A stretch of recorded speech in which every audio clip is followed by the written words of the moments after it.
بسم اللہ الرحمن الرحیم۔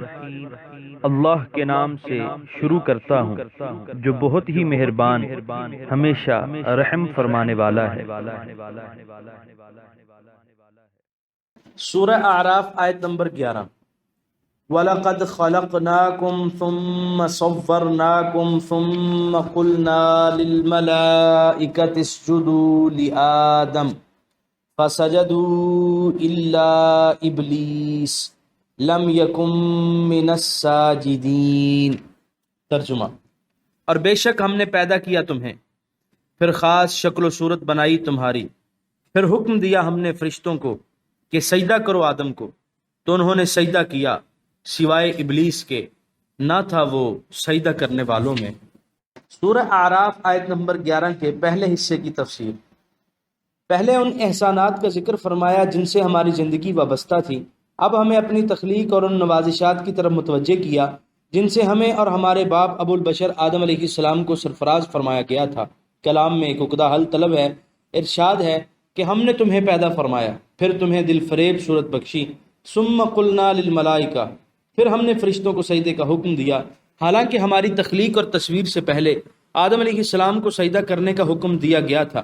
امام رازی رحمۃ اللہ علیہ نے اس کے متعدد جوابات دیے ہیں، لیکن ان کے نزدیک بھی سب سے پسندیدہ جواب یہ ہے کہ وَلَقَدْ خَلَقْنَاكُمْ کا معنی ہے وَلَقَدْ خَلَقْنَا آبَاءَكُمْ آدم وَصَوَّرْنَاكُمْ أَيْ صَوَّرْنَا آدم ثُمَّ قُلْنَا لِلْمَلَائِكَةِ، یعنی ہم نے تمہارے باپ آدم کو پیدا کیا اور اس کی صورت بنائی، اور پھر ہم نے فرشتوں کو حکم دیا کہ اسے سجدہ کرو۔ اور یہ اسلوب بیان قرآن میں عام ہے کہ خطاب حاضرین کو ہوتا ہے، لیکن اس سے مراد ان کے اسلاف ہوتے ہیں، جیسے حضور صلی اللہ علیہ وسلم کے ہم عصر یہودیوں کو فرمایا گیا وَإِذْ أَنْجَيْنَاكُمْ مِنْ آلِ فِرْعَوْنَ یا وَإِذْ قَتَلْتُمْ نَفْسًا، حالانکہ نجات ان کے آباء و اجداد کو دی گئی تھی اور قتل بھی اس زمانے کے بنی اسرائیل نے کیا تھا۔ سورہ اعراف آیت نمبر 11 کے دوسرے حصے کی تفسیر۔ سجدہ کرو آدم کو۔ پیدائش انسان کا اسلامی نظریہ اس نظریے سے بالکل مختلف ہے جسے ڈارون اور اس کے پیروکاروں نے پیش کیا ہے۔ ان کے نزدیک انسان سلسلہ ارتقاء حیات کی ایک آخری کڑی ہے، دوسرے الفاظ میں انسان ایک ترقی یافتہ حیوان ہے، اس میں کوئی ذاتی شرف نہیں۔ اپنے نظریے کی حمایت میں دلائل کا انبار لگانے والے اس گرہ کو آج تک نہ کھول سکے کہ کس طرح حیوان انسان بن گیا۔ اس کے برعکس قرآن کے نزدیک انسان ایک عظیم المرتبت اور جلیل القدر مستقل بذات مخلوق ہے۔ اس کا ظہور نائب خداوندی کی حیثیت سے ہوا ہے، اس کے علم کا سمندر ساحل آشنا نہیں، اس کی تخلیق کی قوتیں بے اندازہ ہیں۔ یہ تسلیم کہ اس کا خمیر خاک کے ذروں سے اٹھایا، لیکن نفخت فیہ من روحی، میں نے اپنی روح اس میں پھونک دی کی آمیزش سے یہ ذرے رشک مہر و ماہ بن گئے، یہاں تک کہ نوری کائنات کو ازراہ تعظیم ان کے سامنے سربسجود ہونا پڑا۔ وہ انسان جو حیوان کی ایک ترقی یافتہ صورت ہے، اس انسان سے کتنا پست اور فروتر ہے جو سطح زمین پر اللہ کے نائب کی حیثیت سے جلوہ نما ہوا، جس کے علوم کی وسعت نے عالم بالا کے مکینوں کو سراسیمہ کر دیا۔ اب آپ خود ہی فیصلہ کر لیجئے کہ انسانی عظمت و شرافت کا علم بردار اسلام ہے یا ڈارون اور اس کے پرستار۔ سورہ اعراف آیت نمبر 11 کے بقیہ حصے کی تفسیر۔ تو انہوں نے سجدہ کیا سوائے ابلیس کے۔ اس کے متعلق توضیحی نوٹ سورہ بقرہ میں گزر چکے ہیں، ملاحظہ ہو ضیاء القرآن جلد اول آیت 34 سورہ البقرہ۔ سورہ اعراف آیت نمبر 12۔ قال ما منعك الا تسجد اذ امرتك قال انا خير منه خلقتني من نار وخلقته من طين۔ ترجمہ: اللہ تعالیٰ نے فرمایا کس چیز نے روکا تجھے اس سے کہ تو سجدہ کرے جب میں نے حکم دیا تجھے؟ ابلیس نے کہا کیونکہ میں بہتر ہوں اس سے، تو نے پیدا کیا مجھے آگ سے اور تو نے پیدا کیا اسے کیچڑ سے۔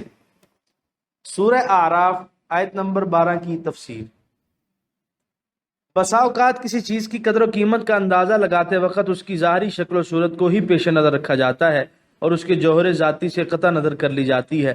ابلیس کو فقط یہی یاد رہا کہ آدم کی تخلیق خاک سے اور اس کی آگ سے ہوئی ہے، اور آگ افضل ہے خاک سے، اس لیے افضل کو یہ کب زیب دیتا ہے کہ وہ اپنے سے کمتر کو سجدہ کرے۔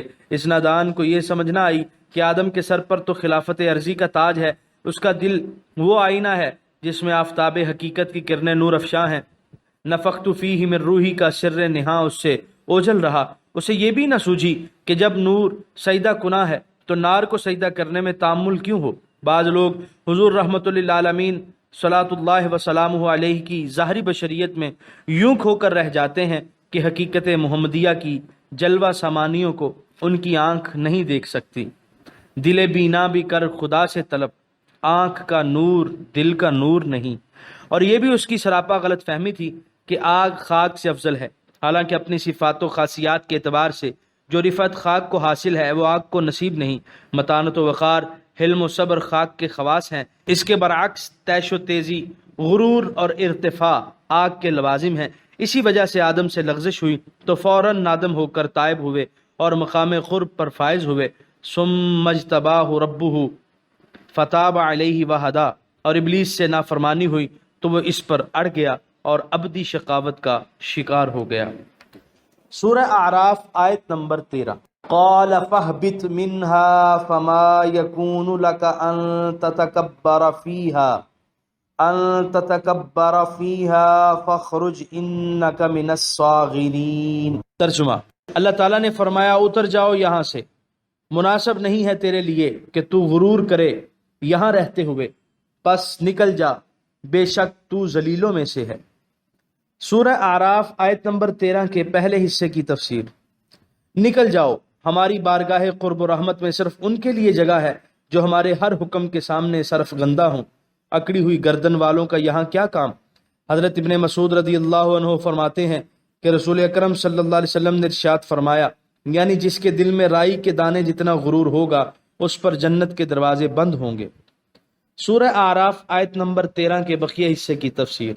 بے شک تو ذلیلوں میں سے ہے، ساغر اس ذلیل و حقیر کو کہتے ہیں جو اپنی ذلت اور پستی پر خوش ہو۔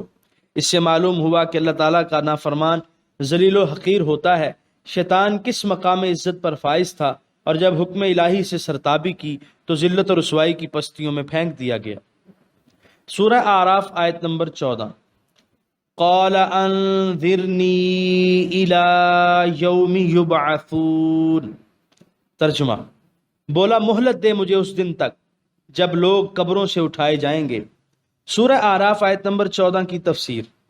حکمت الہی کا تقاضا یہی تھا کہ اسے مہلت دی جائے، اور جب تک یہ دنیا موجود ہے اس وقت تک حق و باطل کی آویزش جاری رہے، اس لیے اس کی درخواست قبول کر لی گئی۔ سورہ اعراف آیت نمبر 15۔ قال انک من المنظرین۔ ترجمہ، اللہ نے فرمایا بے شک تو مہلت دیے ہوئوں میں سے ہے۔ سورہ اعراف آیت نمبر 16۔ قال فبما اغویتنی لاقعدن لهم صراطک المستقیم۔ ترجمہ، کہنے لگا اس وجہ سے کہ تو نے مجھے اپنی رحمت سے مایوس کر دیا، میں ضرور طاق میں بیٹھوں گا ان کو گمراہ کرنے کے لیے تیرے سیدھے راستے پر۔ سورہ اعراف آیت نمبر 15 کی تفسیر۔ کوئی ٹھوکر کھا کر سنبھل جائے تو اس کی خوش نصیبی، اور جو ٹھوکر کھا کر سنبھلنا تو درکنار، جان بوجھ کر ٹھوکر پر ٹھوکر کھاتے چلے جانا ہی اپنا شیوا بنا لے تو اسے ہلاکت کے گڑھے میں گرنے سے کیوں بچایا جائے۔ شیطان نے ایک حکم عدولی کی، اس پر نادم اور تائب ہونے کی بجائے اور اکڑتا چلا گیا، اور آدم کے حسد نے اسے یوں حواس باختہ اور گستاخ کر دیا کہ رب العزت کو چیلنج دے دیا کہ جس انسان کی تو نے اتنی تکریم کی ہے اور جس کو سجدہ نہ کرنے کے جرم میں تو نے مجھے اپنی درگاہ رحمت سے دھتکار دیا ہے، ان کو میں اپنے مکر و فریب کے شکنجے میں یوں کسوں گا کہ وہ تیرے نافرمان اور میرے فرما بردار بن جائیں گے۔ لفظی تشریح با سببیہ ہے۔ اغوا کا استعمال مختلف معنوں میں ہوتا ہے۔ کسی کو راہ راست سے بھٹکا دینے کو بھی اغوا کہتے ہیں۔ کسی کو ایسا حکم دینا جس کی نافرمانی اس کی گمراہی کا باعث بن جائے، اس کو بھی اغوا کہا جاتا ہے۔ نیز کسی کو اس کی گمراہی کی سزا دینے کو بھی اغوا کہتے ہیں، جیسے ان کان اللہ یرید ان یغویکم، یعنی اللہ تعالیٰ چاہتا ہے کہ تمہاری گمراہی کی تمہیں سزا دے۔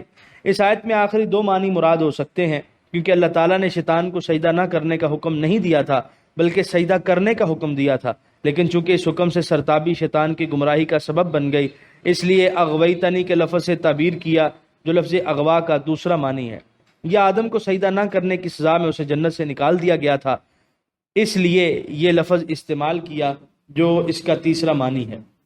یہ شیطان کی دوسری بے سمجھی تھی کہ وہ اس بات پر سیخ پا ہو رہا تھا کہ اسے ایسا حکم ہی کیوں دیا گیا جس کی تعمیل کے لیے وہ تیار نہ تھا، حالانکہ اس کا کام حکم الہی کے سامنے بے چون و چرا سر جھکا دینا تھا، نہ کہ اس بحث میں الجھنا کہ ایسا حکم کیوں دیا اور ایسا کیوں نہ دیا۔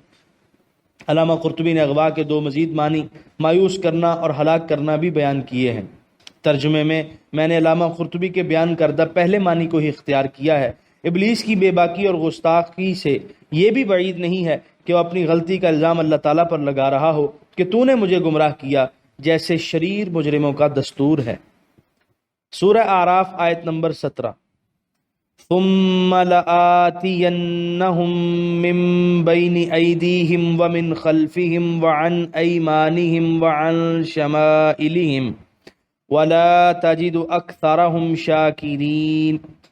ترجمہ، پھر میں ضرور آؤں گا ان کے پاس بہکانے کے لیے، ان کے آگے اور ان کے پیچھے سے اور ان کے دائیں اور ان کے بائیں سے، اور تو نہ پائے گا ان میں سے اکثر کو شکر گزار۔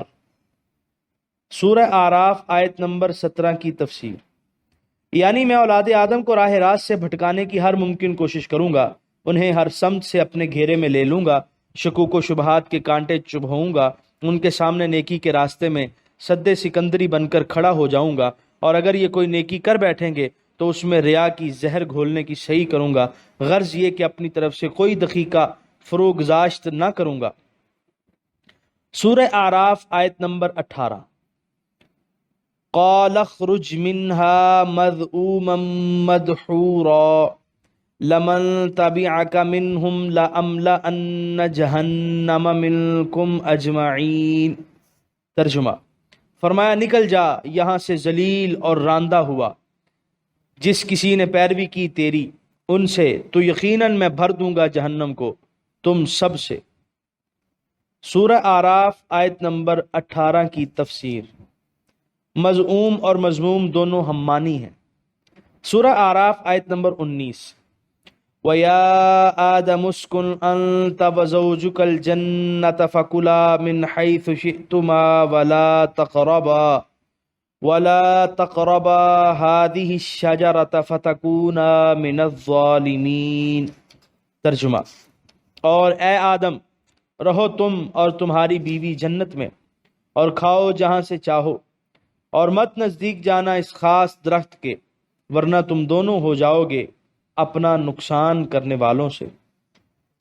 سورہ اعراف آیت نمبر 19 کے پہلے حصے کی تفسیر، آدم علیہ السلام کو سجدہ نہ کرنے کے جرم میں ابلیس جنت سے نکال دیا گیا، اور آدم و حوا کو نعیم جنت سے لطف اندوز ہونے کی اجازت دے دی گئی، لیکن یہ گل و ریحان کی وادی جہاں لطف و سرور اور نکہت و نور کی نسیمیں محو خرام ناز تھی، ایک ایسے راہرو کی آخری منزل نہیں ہو سکتی جس کے ناسبور دل اور سمابی فطرت کی قسمت میں کانٹوں کو پھول، ریگستانوں کو گلستان اور ظلمت قدوں کو بقعہ نور بنانا لکھا جا چکا تھا۔ کوثر و سلسبیل کی نرم خیز موجیں اس دل کو نہ بہلا سکیں جس کو اس کے خالق نے طوفان خیز سمندروں کو زیر نگیں کرنے کی صلاحیت عطا فرمائی تھی۔ اب اس کو گوشہ عافیت سے نکال کر عمل کے میدان میں لا کھڑا کرنے کی دو صورتیں تھیں، ایک تو یہ کہ تسبیح و تحلیل کرتے ہوئے فرشتوں کا ایک جلوس ہمراہ ہوتا اور آدم کی سواری جنت سے روانہ ہو کر اس خاکدان ارضی میں اترتی، دوسری صورت وہ تھی جو اختیار کی گئی۔ بظاہر پہلی صورت شان آدم کے زیادہ شایان معلوم ہوتی ہے، لیکن اللہ تعالیٰ کی حکمت اس کی مقتضی نہ ہوئی۔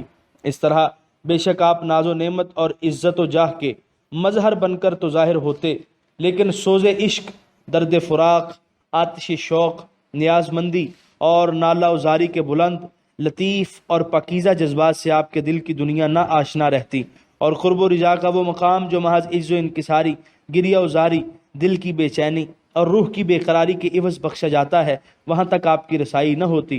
اس لیے قصد و نیت کے بغیر اس شجر ممنوعہ کو چھو بیٹھے، غیرت الہی اتنا بھی برداشت نہ کر سکی، زیر عتاب لا کر جنت سے نکال دیا۔ نگاہ کرم کے برگشتہ ہونے سے غم و اندوہ کے بادل گھر آئے، شور و فغاں کی بجلیاں کڑکنے لگیں، آنکھوں سے آنسوؤں کی موسلا دار بارش شروع ہو گئی۔ جس نے شجر محبت کی آبیاری کی، ماہی بے آب کی طرح تڑپتے ہوئے دل کے سوز و گداز نے اسے زندگی کی حرارت بخشی، یہاں تک کہ آپ کی وہ ساری کی ساری صلاحیتیں بیدار ہو گئیں جن کا خلافت الہی کے تخت پر متمکن ہونے سے پہلے بیدار ہونا ضروری تھا۔ یوں گریہ پیہم کی برکت سے خلافت کا راز آشکارا ہوا، محبت اور محنت کی حقیقت پر آگاہی حاصل ہوئی، اور جمال و جلال خداوندی کے آپ مظہر بنے۔ مختلف اسماء حسنہ تواب، غفار، قہار اور ستار کی جلوہ نمائی ہوئی۔ سورہ اعراف آیت نمبر 19 کے بقیہ حصے کی تفسیر۔ ورنہ تم دونوں ہو جاؤ گے اپنا نقصان کرنے والوں سے۔ صاحب تاج العروس نے لفظ ظلم کی تحقیق کرتے ہوئے لکھا ہے کہ ظلم کا لغوی معنی نقصان اور خسارہ ہے۔ اس تحقیق کے مطابق اس آیت کا وہ معنی ہوگا جو میں نے کیا ہے، اور بطور استشہاد یہ آیت پیش کی ہے، کلتا الجنتین آتت اکلها ولم تظلم منہ شیئا، ای ولم تنقص۔ ویسے لفظ ظلم کا استعمال حق سے تجاوز کرنے کے معنی میں بھی آتا ہے، خواہ وہ تجاوز زیادہ ہو یا تھوڑا۔ اسی وجہ سے کفر و شرک اور گناہ کبیرہ پر بھی اس کا اطلاق ہوتا ہے، اور گناہ صغیرہ پر بھی۔ اسی لیے شیطان کو بھی ظالم کہا گیا ہے، اور آدم علیہ السلام کو بھی، اگرچہ ان دونوں کے ظالم ہونے میں زمین و آسمان کا فرق ہے۔ سورہ اعراف آیت نمبر 20۔ فوسوس لهما الشیطان لیبدی لهما ما وري عنهما من سوآتهما وقال ما نهاكما ربكما عن هذه الشجرة إلا أن تكونا ملكين أو تكونا من الخالدين۔ ترجمہ۔ پھر وسوسہ ڈالا ان کے دلوں میں شیطان نے تاکہ بے پردہ کر دے ان کے لیے جو ڈھانپا گیا تھا ان کی شرمگاہوں سے، اور انہیں کہا کہ نہیں منع کیا تمہیں تمہارے رب نے اس درخت سے مگر اس لیے کہ کہیں نہ بن جاؤ تم دونوں فرشتے، یا کہیں نہ ہو جاؤ ہمیشہ زندہ رہنے والوں سے۔ سورہ اعراف آیت نمبر 20 کے پہلے حصے کی تفسیر۔ علامہ ابو عبداللہ القرطبی نے وسوسے کے دو معنی لکھے ہیں، دھیمی دھیمی آواز اور دل کے خیالات۔ شیطان نے کس طرح آدم علیہ السلام کے دل میں وسوسہ ڈالا؟ بعض نے تو یہ کہا ہے کہ آدم علیہ السلام جنت کے دروازے پر آئے اور شیطان نے چپکے سے ان کو یہ بات کہہ دی۔ بعض کی رائے یہ ہے کہ وہ شام کے منہ میں داخل ہو کر جنت میں گیا اور آدم کو بہکایا وغیرہ وغیرہ، لیکن زیادہ صحیح رائے حضرت حسن بصری رحمۃ اللہ علیہ کی ہے کہ شیطان کو یہ قوت دی گئی تھی کہ وہ زمین پر رہتے ہوئے آدم و حوا کے قلوب میں وسوسہ ڈال سکے۔ صوفیاء کرام کے نزدیک تو دور سے توجہ باطنی کا اثر مسلمات سے ہے، لیکن حکماء و فلاسفہ بھی اس کے منکر نہیں۔ قدیم فلاسفہ اشراقیین دور دراز سے محض اپنی قلبی توجہ سے اپنے شاگردوں کی اصلاح و تربیت کیا کرتے تھے۔ مسمریزم میں بھی عامل محض اپنی توجہ سے معمول کو بے ہوش کرتا ہے اور اس سے اپنی مرضی کے مطابق کام کراتا ہے۔ سورہ اعراف آیت نمبر 20 کے دوسرے حصے کی تفسیر۔ جو ڈھانپا گیا تھا ان کی شرمگاہوں سے، لام عاقبت کے لیے ہے، یعنی شیطان نے ان کے دلوں میں وسوسہ اندازی کی، جس کا نتیجہ یہ نکلا جنتی لباس اتار دیا گیا اور وہ اپنے آپ کو برہنہ دیکھنے لگے۔ سورہ اعراف آیت نمبر 20 کے بقیہ حصے کی تفسیر۔ کہیں نہ بن جاؤ تم دونوں فرشتے۔ اس نے وسوسہ یہ ڈالا کہ یہ درخت جس کے قریب جانے سے ہی تمہیں روک دیا گیا ہے، اس کی تاثیر یہ ہے کہ جو اس کا پھل کھائے گا اس میں فرشتوں کے سے خصائص پیدا ہو جائیں گے اور اسے حیات جاوید نصیب ہو جائے گی۔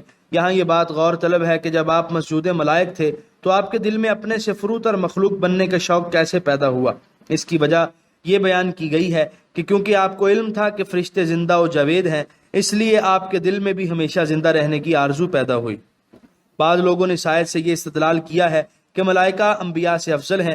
اس کا جواب علامہ بیضاوی نے یہ دیا ہے کہ آدم علیہ السلام کا مقصد یہ نہ تھا کہ ان کی حقیقت بشری حقیقت ملکی میں بدل جائے، کیونکہ ایسا ہونا تو ناممکن تھا۔ آپ کا مدعا صرف یہ تھا کہ فرشتوں کے فطری کمالات اور طبی خصوصیات، مثلا کھانے پینے سے استغنا وغیرہ سے بھی آپ کو متصف کر دیا جائے۔ اس سے ملائکہ کی فضیلت مطلقہ ثابت نہیں ہوتی۔ سورہ اعراف آیت نمبر 21۔ وَقَاسَمَهُمَا إِنِّي لَكُمَا لَمِنَ النَّاصِحِينَ۔ ترجمہ۔ اور قسم اٹھائی ان کے سامنے کہ میں تم دونوں کا خیر خواہ ہوں۔ سورہ اعراف آیت نمبر 21 کی تفسیر۔ ابلیس نے اپنی بات کا یقین دلانے کے لیے اللہ کا نام لے لے کر قسمیں کھائیں۔ آدم علیہ السلام اب اس کو جھٹلا نہ سکے، کیونکہ یہ بات آپ کے وہم و گمان میں بھی نہ آ سکتی تھی کہ شیطان لاکھ نافرمان اور بے ایمان اور میرا دشمن صحیح، لیکن وہ جھوٹی قسم بھی کھا سکتا ہے۔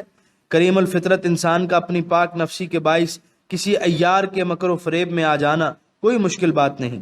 حضرت عبداللہ بن عمر رضی اللہ عنہما جب اپنے کسی غلام کو عبادت الہی میں ذوق و شوق سے سرگرم دیکھتے تو اسے آزاد کر دیتے۔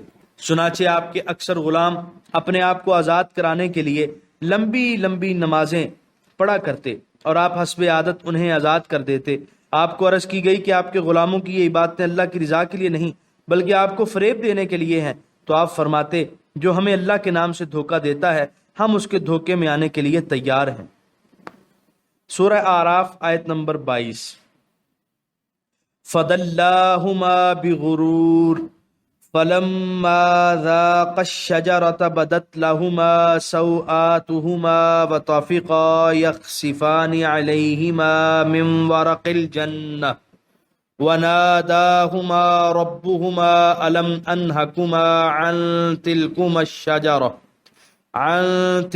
الشَّجَرَةِ وَأَقُلْ لَكُمَا إِنَّ الشَّيْطَانَ لَكُمَا عَدُوٌّ مُبِينٌ۔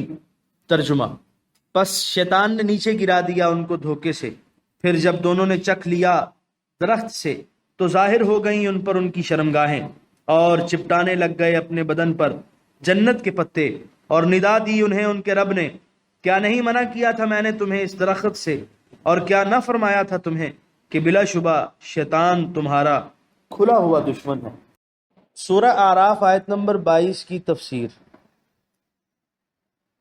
تدلیتن اور ادلاعن دونوں کا معنی ہے کسی چیز کو اوپر سے نیچے لے جانا، یعنی شیطان نے آپ کو دھوکے اور فریب سے اپنے مرتبہ رفیع سے نیچے گرا دیا، جنت کی بلندیوں سے زمین کی پستیوں میں پہنچا دیا۔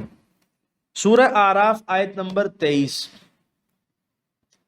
قال ربنا ظلمنا انفسنا وَإِن لَّمْ تَغْفِرْ لَنَا وَتَرْحَمْنَا لَنَكُونَنَّ مِنَ الْخَاسِرِينَ۔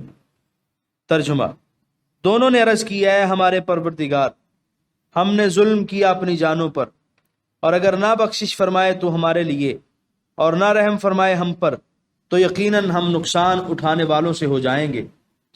سورہ اعراف آیت نمبر 23 کی تفسیر۔ اگرچہ یہ خطا سہون اور بلا قصد سرزد ہوئی تھی، لیکن آدم علیہ السلام سراپا ندامت بن کر توبہ کا دروازہ کھٹکھٹاتے رہے۔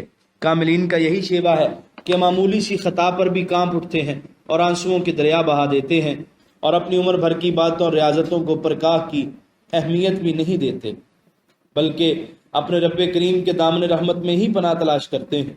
امام ابو حیان اندلسی نے یہاں خوب لکھا ہے کہ 5 چیزیں آدم کی نجات کا باعث بنی۔ نمبر 1 اپنی غلطی کا اعتراف، نمبر 2 اس پر ندامت، نمبر 3 اپنے آپ کو اس پر ملامت کرنا، نمبر 4 توبہ، نمبر 5 رحمت الہی پر آس۔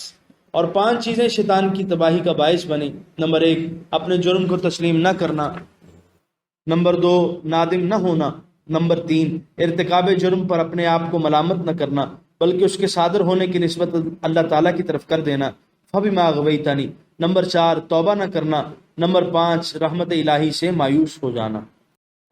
سورہ اعراف آیت نمبر 24۔ قَالَ اهْبِطُوا بَعْضُكُمْ لِبَعْضٍ عَدُوٌّ وَلَكُمْ فِي الْأَرْضِ مُسْتَقَرٌّ وَمَتَاعٌ إِلَىٰ حِينٍ۔ ترجمہ: اللہ تعالیٰ نے فرمایا نیچے اتر جاؤ، تم ایک دوسرے کے دشمن ہوگے اور تمہارے لیے زمین میں ٹھکانہ ہے اور نفع اٹھانا ہے ایک وقت تک۔ سورہ اعراف آیت نمبر 25۔ قال فیہا تحیون وفیہا تموتون ومنہا تخرجون۔ ترجمہ: نیز فرمایا اسی زمین میں تم زندہ رہو گے اور اسی میں مرو گے اور اسی سے تم اٹھائے جاؤ گے۔ سورہ اعراف آیت نمبر 25 کی تفسیر۔ یعنی عموماً تمہارا مسکن اصلی و معتاد یہی زمین ہے۔ اگر خرق عادت کے طور پر کوئی شخص کسی وقت ایک معین مدت کے لیے اس سے اوپر اٹھا لیا جائے، مثلا حضرت مسیح علیہ السلام، تو وہ اس آیت کے منافی نہیں، کیا جو شخص چند روز یا چند گھنٹے کے لیے زمین سے جدا ہو کر ہوائی جہاز میں مقیم ہو، یا فرض کیجئے وہی مر جائے، وہ فیہا تحیون و فیہا تموتون کے خلاف ہوگا؟ کیونکہ وہ اس وقت زمین پر نہیں ہے۔ معلوم ہوا کہ اس قسم کے قضایا کلیہ کے رنگ میں استعمال نہیں ہوتے۔ یہاں پر 8ویں پارے کا 9واں رکوع مکمل ہوا۔